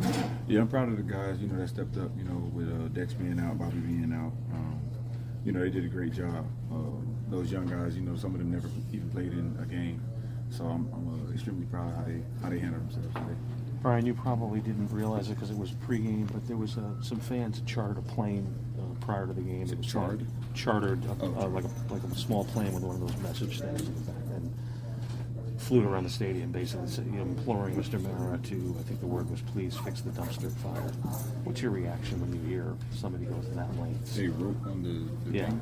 Yeah, those planes with carrying a banner. The banner. Yeah. I mean, it kind of flew around the stadium for about. I didn't see it. I really still don't even know what you're talking about, but I mean, I don't really have a comment on that. Was this the kind of defensive performance that should result in a win, in your mind? I wouldn't say that, because I feel like there's some plays that we left out there that could have, helped our chances of winning. It's tough to say that this was a performance that we should have won when we didn't win. You know what I mean? So we just have to clean up on those plays and make more plays than them, and we'll get that result that we need. When you see Locke running around and scrambling for some of those yards and some of those first downs, does that give you guys a little bit of juice as well on the sideline? For sure. I know what type of player he is. He's a bit unorthodox. He likes to get on the move, use his legs and his athleticism. So I kind of think he would be doing that. But it does give you a little juice. He's fighting for every yard he can get. Any play he can make. So I'm proud of him too. He's out there fighting. That's all I can ask. Pretty much happy with what you did against Alvin Kamara. I mean, 44 yards. I mean, he really didn't, do a whole lot in this game. Yeah, and that's a testament to the whole defense. Like I said, those young guys stepped up when we needed them big, and I just tried to do my job as a leader to, keep them in the game and answer any questions that they had. And like I said, I'm proud of them. They did a great job, against a great back. So, I mean, does it say anything about this team that you guys, especially on defense, played at that level with this effort this late in the season when you already have a 7-game losing streak? I mean, like I said, it's like not giving up us pride. At the end of the day, we got to be out there, so why not give it your all? You feel me? So, that's kind of how I view it. What are you thinking when you see all these guys dropping them, and you're kind of like one of the last men standing there on that defense at this point? Just a bigger role for me to take as far as leadership. It puts me in a position where, we don't have Dex, we don't have Bobby. Most of the guys are coming to me now for, either encouragement or advice. And it just puts me in another position to, advance my leadership skills and really hone in to being a leader. So, is that why it's important for you to keep going here? I mean, I know you've been banged up a lot this year. Regardless of if I'm a leader, if I'm not a leader, it's just not in me to lay down if I'm out there. You feel me? So, that's just kind of how I feel as an individual. Brian, you guys, do you still believe in what you guys set out to do at the beginning of the year, that it's still possible, whether it happens in 4 games? Obviously, it's not going to happen in the standing, but there's a bigger picture here as well that you're a part of. Definitely, it's always a bigger picture. I like how you worded that question. I'm trying to get the guys to understand it's a bigger picture than what we got going on right now. Obviously, it's just falling in love with the process of getting better, especially these young guys. We have a lot of young guys playing on this defense. And they need to evolve, and it's not just for themselves, but also for the future of next year. That's Brian Burns and Paul. Unfortunately for Brian, and I'm sure he's not going to be happy about this, but he has experience closing seasons like this over the past 4 or 5 years where the Panthers have not been very good. Yep. Much like the Giants for many of the past few years. And he's used to having to, frankly, continue to play hard even though the results are not there. And I think I've been impressed with his leadership skills so far this year and the way he's, really with Dexter and Okereke, two of the other defense leaders out. He's kind of the guy that now is wearing the veteran mantle on this defensive group, and I think he's done a pretty good job bringing guys along with him. I've said this a couple of times during the season, and I want to say it one more time for those who may not have understood it, and then I want to volley it to you, Jonathan. Brian Burns got a very big contract extension from the Giants when he came here in the trade. We've seen guys over the years in this league who, when they get theirs, maybe they pull back a little bit, they get hurt. All right, they're not going to go that extra mile. And he's been banged up, right? Achilles injury, back injury. Been groin, hamstring, you name it. That too. He's had all kinds of nicks and bumps and bruises for well more than the last month, probably as many as 6 weeks. Going back to September. Into September, he had the Achilles. And what have we seen from him? Nonstop, give everything he's got, every time he's out on the field, constantly making plays. Then, in addition to that, taking the leadership role in the locker room. You are a guy, Jonathan, who played hurt an awful lot in your career. You understand, and that's why I love when we're sitting together during the game, and you'll say to me, man, look at Burns, because the respect that you have for him, understanding you've been in those shoes. Yeah, 100%. Those guys are crucial, not only in games, but post-game, before the game, during the week. It's right now, these young guys that are coming from college, these rookies, their season's over, right? College is over right now. They got one more bowl game, of course. Well, the playoffs are coming up, but, college season's over. The number of games right now has well eclipsed the number of games that any one of these guys played in college. Though college is trying to catch up with the playoffs now. Yeah. trying to catch up. But exactly. For a guy that, he even said it too, I'm going to be out there regardless. Yeah. And that says a lot to him. And, I don't know if the guys hear, the audio from, what Burns is saying, but that might be a clip that you want to play in front of the locker room, around your guys and be like, this guy, he's beat up, he's battling, one of the highest paid players in the league, but he's playing like he's playing for his job. Like he's playing like he was undrafted. He's playing like he's trying to make the team. So I want to say something real quick because Dan Salamone retweets our injury report every Friday and Saturday on Twitter, on X, pardon me. And last night he put out there how Cordell Flott was added to the injury report later. Maybe it was Friday night, whatever it was. And I retweeted and made the comment, the list continues to grow. And then somebody replied to the tweet, and they were like, oh, all these guys adding to the injury list, I guess, guys are starting to pack it in because the team's not winning games. And I think we see with Brian Burns, we saw it with Malik Neighbors today, that even with these guys being banged up, they're continuing to go out there and play, and they are trying to win football games. That's how the NFL, a good NFL culture works. That's the culture the Giants have in that locker room where guys are playing even though they are still banged up, which I think is really good to see. And Malik Neighbors said it. He said nobody's really 100% right now. There's no one in the NFL right now, unless you're coming off the street, that's 100%. You got something going on that's ailing you at whatever, from practice or a game a month ago, whatever the case is. You don't really heal during a season. You just figure out a way to play with whatever you have. And you got to tip your hat to those guys that came out and played, and a guy like Brian Burns who, he may not show up in the, the stat sheet, but he's so impactful for this team. He's such a great leader, and the Giants are lucky to have a guy like that in this locker room. All right, guys, let's do some thoughts of the next opponent. It's not the Saints. Man. Here comes the Ravens off of a bye with, if you look at some of the advanced metrics like DVOA, EPA per play, and things like that, might be the best offense in the history of the National Football League. That's not hyperbole. That's how good they've been this year, especially running the football. You look at just all of those numbers put together. He ain't King Henry for nothing. Yeah. Yes, and Lamar Jackson is having an MVP caliber year, too, with his numbers, too. So it was a scrappy performance today, but the Saints do not have Lamar Jackson. They do not have Derrick Henry. They do not even have Zay Flowers. So What's the challenge next week, Paul, against one of the best offenses in football coming here? Now, the defense of the story, we can talk about that, but one of the best offensives in football, certainly. Yeah, it's incredibly admirable to know that the Giants' front seven did what they did to hold the Saints to under 100 yards rushing. Yeah. Kamara under 50. And Kamara's been one of the best backs in the league this year. That says an awful lot for these guys, but they were fighting someone similar to their weight class today. Now you're talking about people who are heavyweight championship caliber in the Baltimore Ravens. It's going to be one heck of a challenge. The coaches are going to have their work cut out for them all week. The question that remains is how many of the veterans who could not make it today, Bobby Okereke, Nacho, how many of these guys are going to be able to make it back next week? And how about the guys that went out today, like Runyon and Schmitz? Are they going to be able to play? Don't know.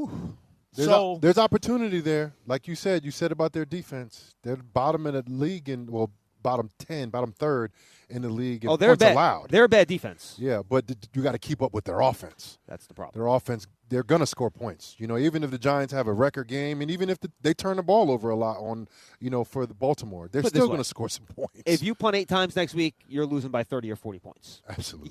You can't be punting 8 times. Like you need to be you need to score. Take advantage of that defense. Points. You have to if you want to come away with a win. I wonder, you guys still think Locke next week? As long as his foot's okay. I know you guys had his audio earlier in the program. He had gone for an exam on his foot after the game. I believe he told everybody he felt he was okay. Let's just hope that no other soreness develops over the course of the next couple days so that he has the opportunity and they can make a decision as to whether or not Locke gets another shot. I would probably say yes as long as he's okay to go. The Giants have to play better disciplined football. Because if they play like that with all those penalties, we talked about 25 penalties in the last 2 weeks.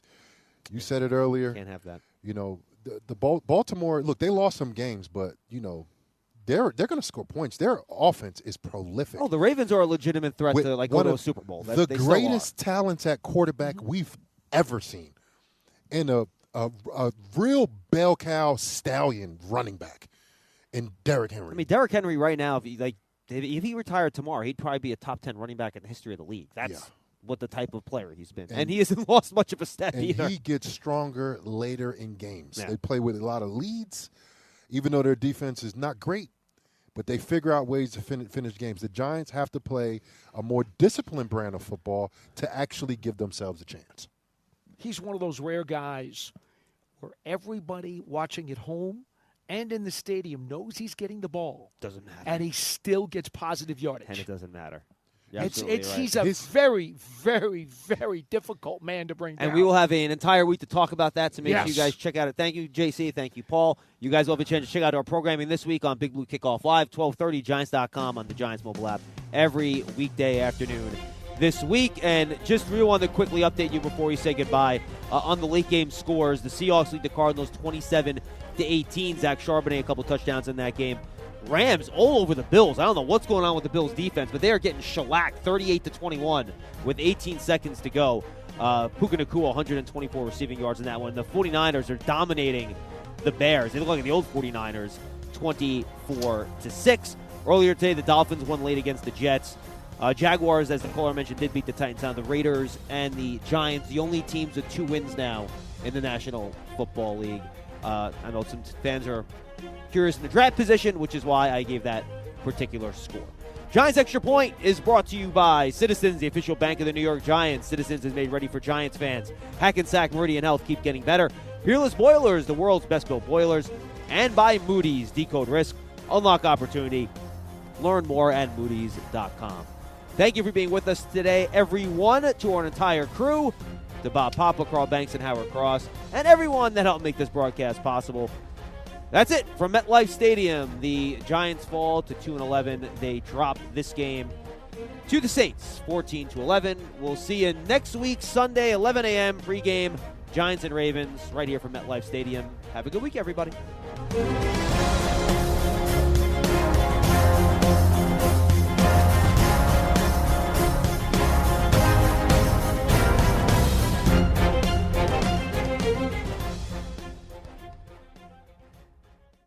I'm Peter Schrager, host of Good Morning Football on the NFL Network and the Season with Peter Schrager podcast. Whether you're ordering wings for the game or you're whipping up a 7-layer dip or you're ordering a pizza, there's something about football that makes you want to eat. And this football season, Uber Eats has the best deals on game day food, no matter what you're craving. From 2-for-1 pizzas to buy one, get one wings to whatever it is you want, Uber Eats will be dropping new deals each week all season long. Uber Eats is the official on-demand delivery partner of the NFL. Order now for game day. Terms and conditions apply, and see the app for details. Hey, what's up, everybody? It's LeVar Arrington here from Up on Game, and I need you to listen for a moment, all right? And get serious. The hate in this country is getting out of control. It's at an all-time high. It's going to take all of us to stop it. I mean, think about it. We're all on the same team in this country, right? Let's take a break from hate so our team can regroup. We need to take a timeout against hate. Visit standuptoallhate.org to help. And join me in calling for a timeout against hate by following at What's Up With Hate or posting the blue square emoji.